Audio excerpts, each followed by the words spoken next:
አባቴ ያፋት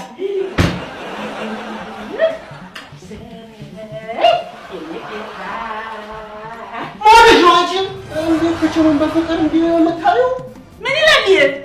ኪችኑ ለእኔ ያለውን ትርጉም እኔ ነኝ የማውቀው። ኪችኑ እንዴት እንደናፈቀኝ እንዴት እንዳለኝ እኮ እንደው ልነግራችንም። ኧረ ደግሞ ያንቺ የተለየ ነው።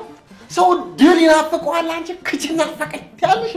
ይሄ ክችን ለእኔ ለሻሼ ምን ማለት እንደሆነ ስለማታውቅ ነው። ደግሞ ለአንቺ ምን ማለት ነው?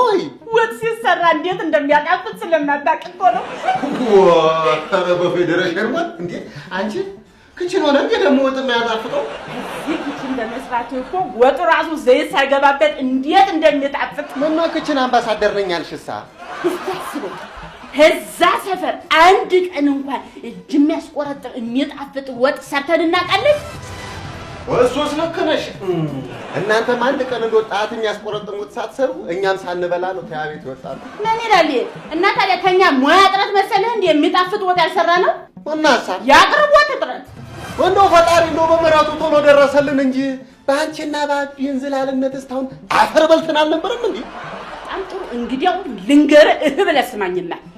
ገና ሽንኩርት እያቁላላህ ቁሌቱ ላይ ሀሊማ ትመጣና እንደው ሻሽዬ እባክሽ እንደው 5 ማንኪያ ጨልፊልኝ ትላለች። እጨልፋለሁ። ይቀጥልና ውሃ ስከልስ ደግሞ አንዷ ትመጣና እባክሽን እስቲ ትንሽ ፈሰስ አድርጊልኝ ትላለች። ፈሰስ አደርጋለሁ።